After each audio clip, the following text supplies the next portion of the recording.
Hey everybody, it's Paul, and we are back in the kitchen, so it's time to cook something yummy again. Tonight we are going to do what is quickly becoming a favorite in our house. It's my take on homemade burrito bowls. So I've got some grass-fed ground beef back there. We've got our cheddar jack cheese. We've got some fresh veggies, sour cream for Shannon because she likes that. But before we get started, we are going to make our very own taco seasoning. Okay, so this entire recipe, I'm gonna bend down so you guys can see me. This entire recipe is really simple, and the cooking part of it is pretty easy. Most everything is just gonna be the prep work. So I don't like using the packaged taco mix. So we make our own taco seasoning. There's lots of recipes running around out there on the internet. This is just kind of a take on one of those. So this is 1 table. My measurements are going to be off because I'm making a little bit more than a pound of ground beef. For a pound, I'll give you the recipe. A tablespoon of chili powder is what we're going to start with. So that's going to be our base. Then we are going to add cumin, 1.5 teaspoons. So all these measurements I'm going to add just a little bit more of because, again, I'm cooking a little bit more than 1 pound of ground beef. There we go. All right, we need 1 teaspoon of sea salt. So remember, a tablespoon of chili, 1.5 teaspoons. Everything else is going to be in teaspoons. The only thing that was a tablespoon was a chili. 1.5 teaspoons of cumin, 1 teaspoon of sea salt. And then we're going to do 1/2 teaspoon of paprika. I love the smell of the smoked paprika. It smells very good. Okay. And then we need 1/4 teaspoon of onion powder, garlic powder. There's our onion powder. Onion powder is getting a little bit cakey. Here's our garlic powder right here. This is brand new. Okay. All right, 1/4 teaspoon of dried oregano. Let's see. There we go. And then the recipe calls for 1/4 teaspoon of either red pepper flakes or, ground red pepper. I'm just going to use a dash of red pepper because Shannon doesn't like a lot of heat in this, and we're already getting some from our chili powder. So I'm just going to use a dash of the red pepper. That's kind of a seasoned to taste kind of thing. So here is our homemade taco mix right here, and then I'm going to take my spoon and just kind of crush up the little pieces, in case any of your spices have, caked up like some of mine has. There we go. And you just mix it all up, and this smells so good when you're doing this. There we go. And that's kind of what it looks like. You can see some of my onion powder still sticking together. That's okay because the ground beef's going to provide a lot of liquid, so all this is just going to dissolve. So those little bits that stick together aren't any big deal. Okay, now we're going to start preparing some of our veggies. So I have 2 really small heads of romaine lettuce here that I am going to quarter. Chop them that way, and then again that way. So now they're quartered. And then I'm just going to cut in real small little chunks. Actually, these aren't turning out as small as I normally do, but that's okay. And I have 2 heads of lettuce. We use a lot of lettuce. So I'm going to scoop that up. I'm going to put this right in my strainer to wash. Okay, so here is 2 heads of chopped romaine lettuce. And I'm going to show you, this is one of my favorite inventions of all time for the kitchen. It's a salad spinner. So I'm just going to go ahead, I've washed my lettuce off. And then what you do is you plop it right there in your bowl, put the spinner on top, and you just give that a couple of twists, and it spins around and it washes all the water out of your lettuce. And you even have a little brake button here. So like that. So if you eat a lot of fresh veggies, you need to chop and wash. This is a great way to get the water off them. And salad spinners are not much money at all. This I got for a gift several years ago, and I absolutely love it. I use it all the time. So if you don't have one, it's a great thing to have.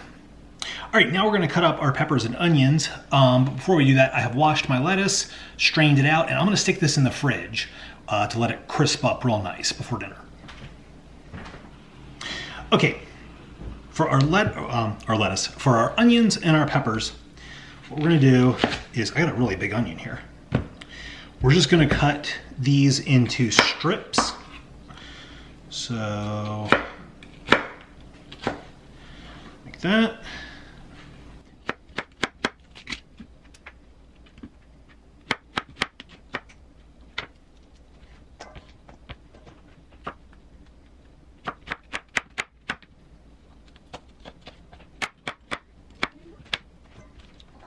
And then we're just going to do the same thing with our peppers. Just going to cut into strips.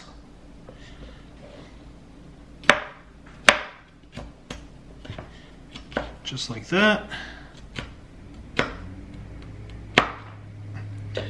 And I have got my onions in the bowl. We'll just add our peppers to there and we'll set those aside to fry them up in just a little bit. Okay, so we have our bowl of uncooked homemade fajitas. These are gonna fry up real nice. We have our homemade chili seasoning, which we're gonna set aside. Told you there was a lot of prep work in this. The cooking goes really fast though. Last thing we've got to cut up is a tomato. We just need one because Shannon and I are the only two in the house that like the tomatoes. So I'm just gonna dice this tomato up and set it aside, and then I think we'll be ready to begin cooking. All right, so we're just gonna dice it. Nice and small. Uh-oh, tomato's getting away from me there. My knife needs sharpening. So we've got our ground beef on the stove. We also have our fajitas going over there.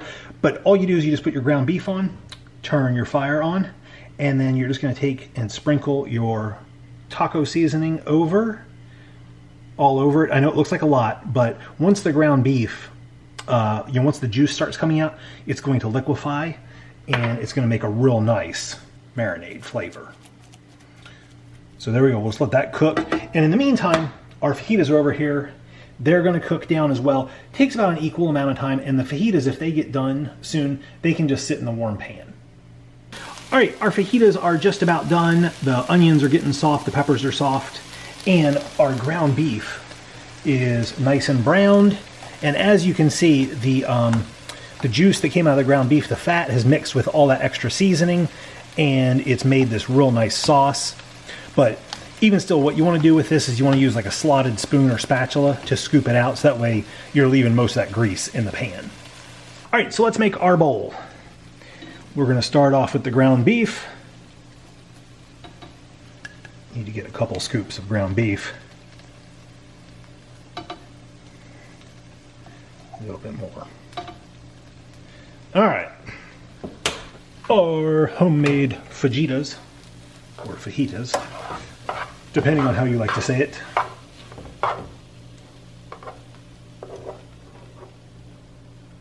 There we go. These are fun. These are nice and colorful. Okay, our lettuce has been in the fridge. It's nice and crispy, and a lot of that water has dried off of it. There's some tomatoes. There we go. Fun fact, Shannon and I are the only two that like chunky tomatoes in the family. I don't know why. Okay, let's do guacamole. So we're using chunky guacamole by Good Foods because I didn't buy any avocados. They didn't have any ripe avocados at the store today. So there we go. Put in some guacamole. Put some sour cream on here. I'm feeling like I'm working at a Chipotle or something all of a sudden. I can do it. And then we'll top it off with cheese.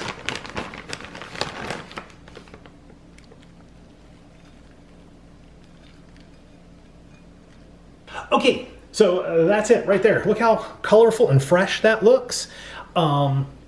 Everything was made and cooked fresh. Didn't need a taco seasoning or anything. Well, no, I guess I lied.